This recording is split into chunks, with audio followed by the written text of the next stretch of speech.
signs, not because the signs weren't there, but because they chose not to see them. And here's the brutal truth. While you were hoping, planning, and investing your time, she had already made her decision. You just weren't ready to accept it. What you're about to discover will save you months, maybe years, of wasted emotional energy. These aren't the obvious red flags everyone talks about. These are the hidden signals that slip past your radar because they're disguised as something else, as temporary problems, as phases she's going through, as obstacles you can overcome if you just try harder. But the Stoics understood something powerful about human nature. Marcus Aurelius wrote that we suffer more in imagination than in reality. And nowhere is this more true than when a man refuses to see that a woman has no intention of committing to him. The pain isn't in the truth. The pain is in the years spent avoiding it. Now, before we dive into these 7 signs, I want you to understand something. The men who truly grasp what I'm about to share don't just passively consume content. They take what they learn and transform their entire approach to relationships. They stop wasting time. They start seeing clearly. And that clarity, that's what separates the men who get chosen from the men who get strung along. So pay attention, because sign number 4 is the one even your closest friends won't have the courage to tell you about. Let's talk about why intelligent, successful men miss these signs in the first place. Here's what nobody wants to admit. Your desire is lying to you, right now, in this moment.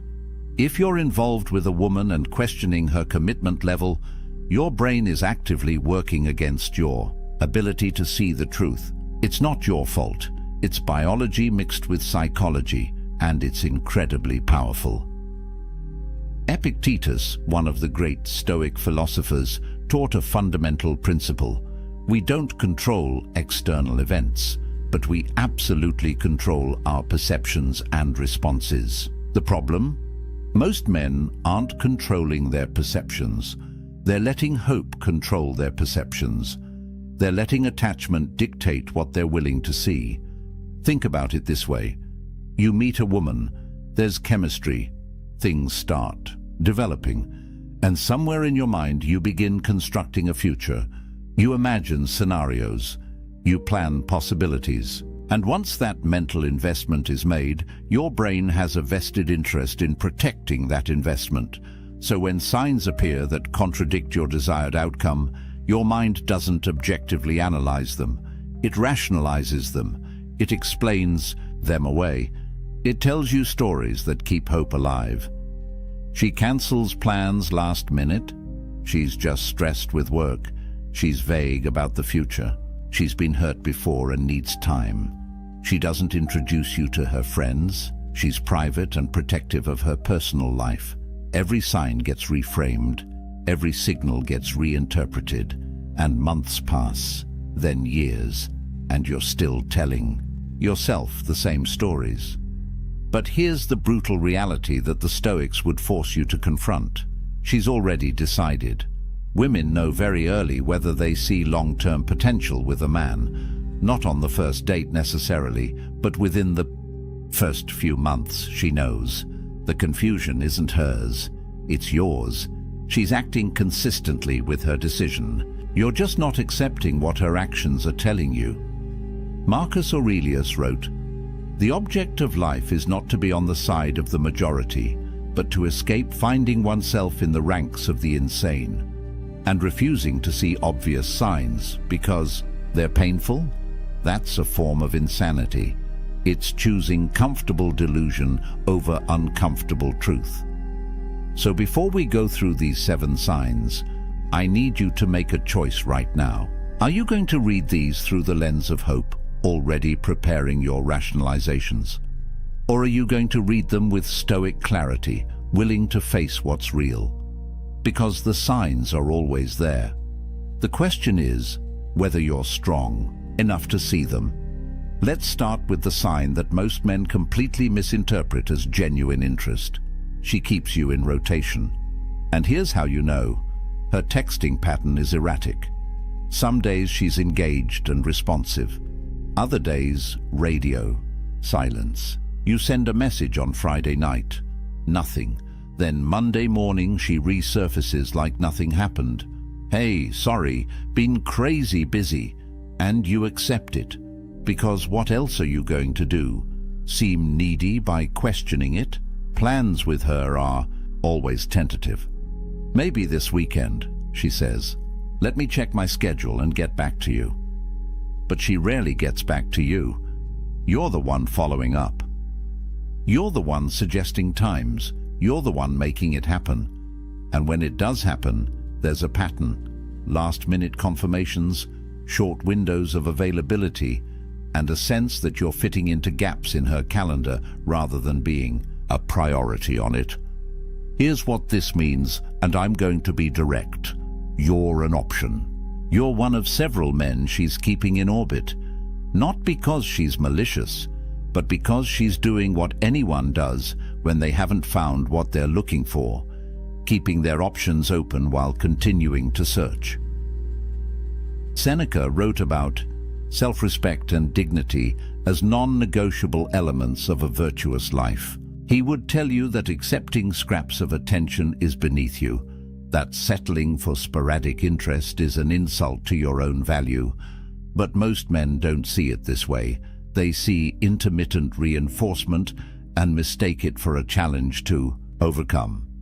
Let me paint you a clearer picture. You text her Wednesday suggesting weekend plans. She responds Thursday evening. This weekend is tough. Maybe next week. You say sure, no problem. The weekend passes. You see her Instagram story. She's out with friends, clearly not buried in obligations. Monday comes. You follow up about the next week. She's responsive again. Yeah, let's definitely find time. But she never suggests a specific day, never offers her availability, just keeps the door cracked open enough that you don't walk away.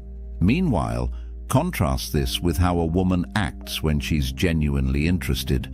She makes time, she initiates, she confirms plans early because she's excited to see you.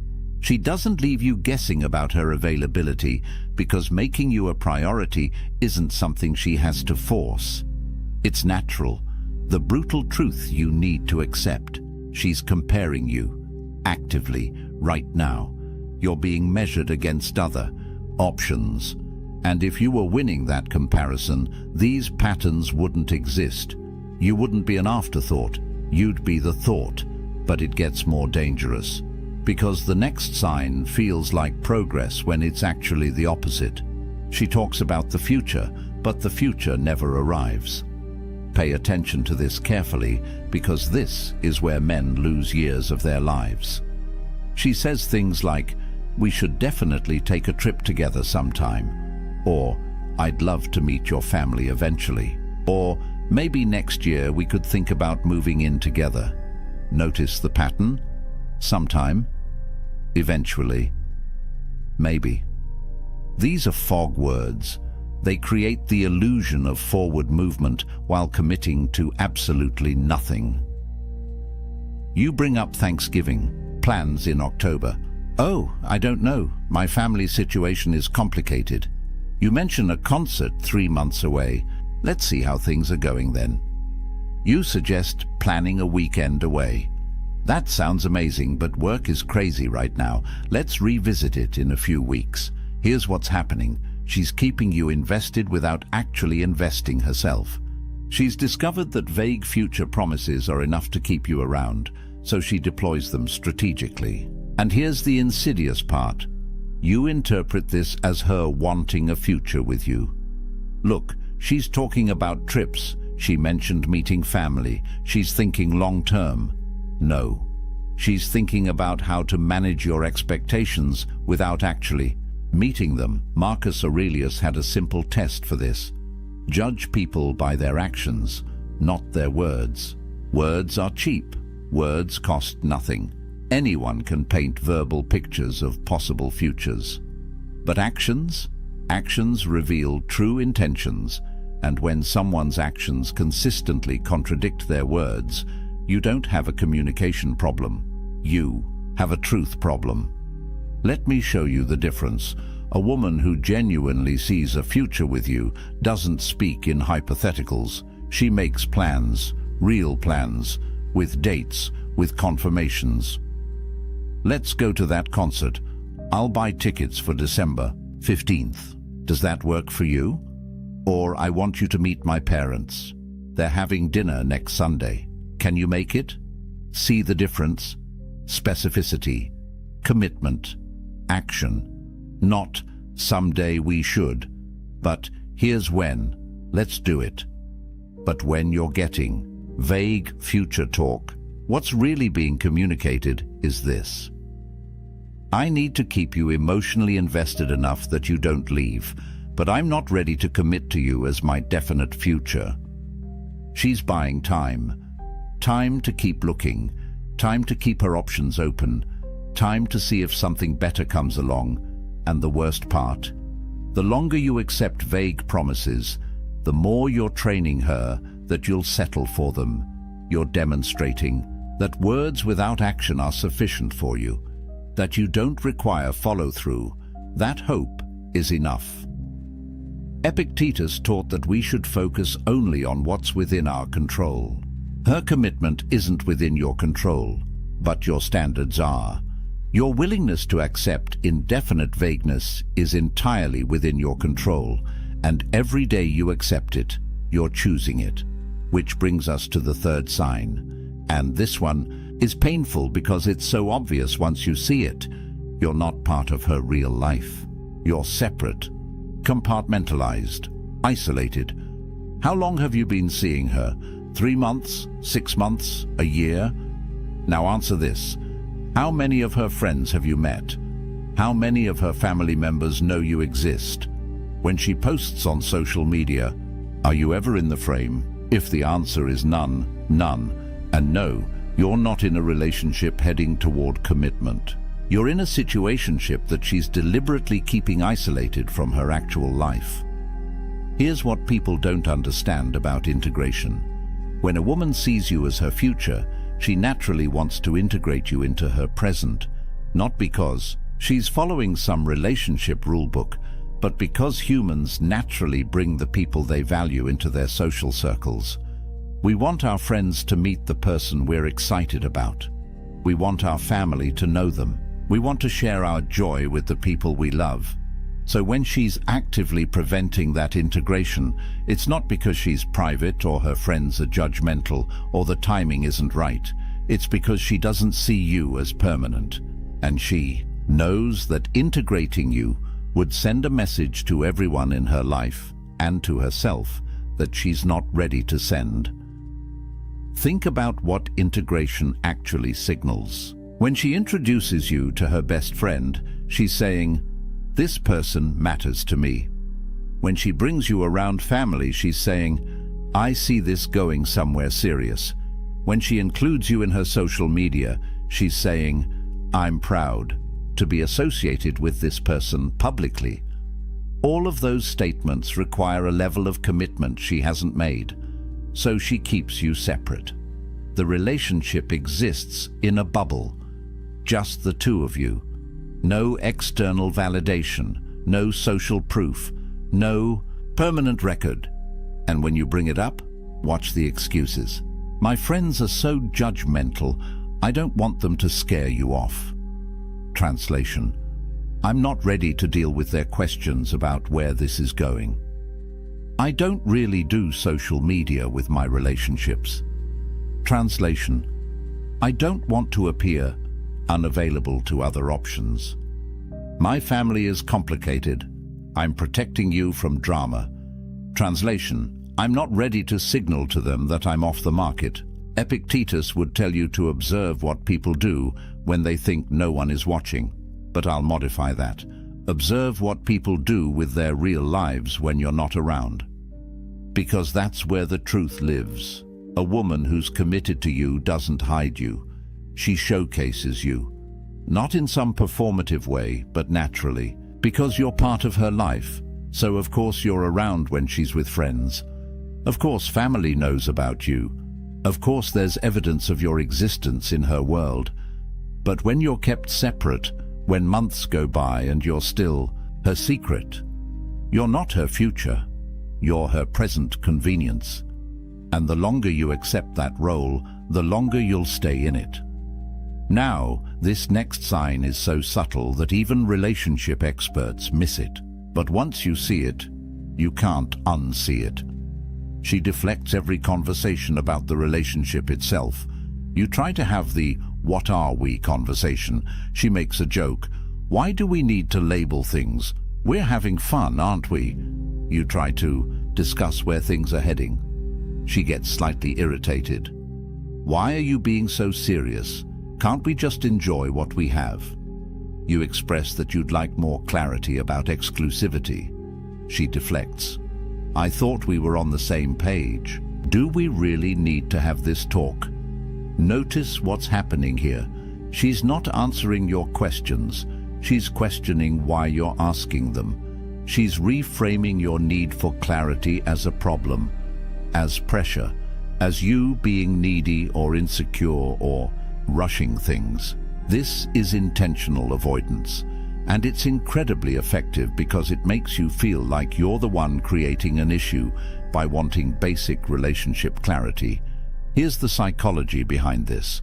She knows that having an explicit conversation about commitment would force her to either commit or be honest that she doesn't want to. Both options are uncomfortable for her. If she commits, she's closing doors she wants to keep open. If she's honest that she doesn't want to commit, you might leave. So she chooses option 3.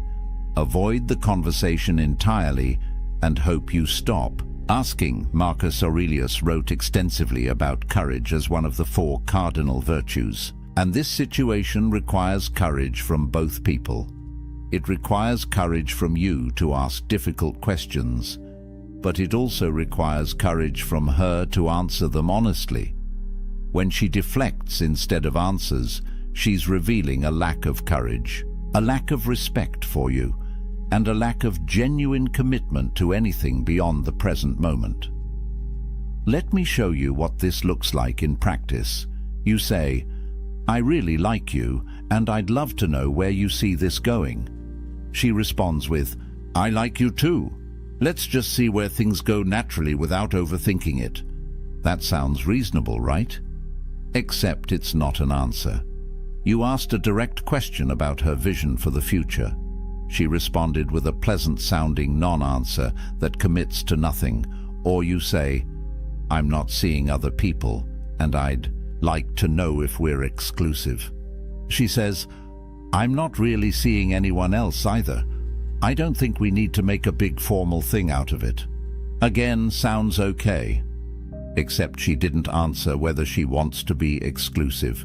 She said she's not currently seeing others, which is different, and she discouraged you from seeking clarity, which keeps everything ambiguous enough that she maintains maximum flexibility. Compare this to how a woman who wants commitment responds. You ask where things are going. She says, "I really like where this is heading. I can see us being serious if we keep building what we have. What do you want?" You ask about exclusivity. She says, "Yes, I'd like us to be exclusive. I'm not interested in seeing other people." Direct, clear, no deflection, no irritation at your questions, because she wants the same thing you want, so your questions aren't threatening. They're welcome. But when she's deflecting, what she's really saying is, "I don't want to commit, but I also don't want to lose what I'm getting from you, so I'm going to avoid giving you a clear answer and hope you stop pushing for one." The Stoics would tell you that accepting ambiguity when you desire clarity is accepting suffering. You're choosing anxiety over peace. You're choosing to live in uncertainty when you could demand truth. And the only reason to do that is fear. Fear that the truth is something you don't want to hear, which connects directly to the 5th sign, and this one cuts deep. Her effort is minimal and declining, and you're doing all the work. Think about the beginning. How much effort did she put in? Probably quite a bit. She responded quickly to texts. She suggested plans. She showed enthusiasm. She asked questions about your life. There was reciprocity. There was balance. Now think about the present. When was the last time she initiated a conversation? When was the last time she planned a date? When was the last time she went out of her way to do something thoughtful for you? If you're struggling to remember, you have your answer. The effort has declined, and not because she's busy or stressed or going through something. Effort declines for one reason: priority has shifted.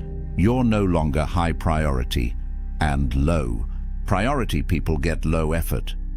Here's the brutal math that men refuse to calculate. Attraction doesn't decline in healthy relationships. It grows, it deepens. The connection gets stronger, not weaker. So when effort is consistently declining, over time it's not a phase, it's a trend. And that trend is telling you exactly where her interest level is going: down. Seneca wrote about the importance of not forcing what isn't freely given. He understood that anything you have to constantly pursue, beg for, or work to maintain isn't really yours. It's borrowed. And the terms of that loan can be called at any time. When you're the only one initiating conversations, you don't have mutual interest. You have your interest and her tolerance of it. When you're the only one planning dates, you don't have shared desire to spend time together. You have your desire and her occasional availability. When you're the only one putting in emotional labor, you don't have a partnership. You have a one-man show with an audience of one. Let me paint you the scenario you're probably living right now. You text her good morning.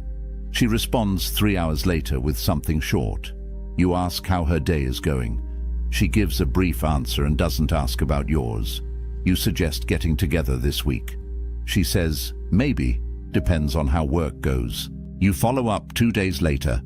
She confirms last minute for something low effort. Throughout all of this, you're moving the relationship forward. You're creating momentum. You're generating energy. And she's just responding, minimally, when it's convenient, with the least amount of effort required to keep you engaged. Now imagine the opposite. Imagine a woman who's genuinely invested. She reaches out first sometimes. She makes plans. She goes out of her way. She thinks about you when you're not together and acts on those thoughts. She puts in effort because she wants to, not because you're extracting it from her through constant pursuit. That's what mutual interest looks like. That's what growing connection feels like. And if you're not experiencing that, no amount of effort on your part will create it. You can't effort your way into someone's genuine desire. You can't pursue someone into wanting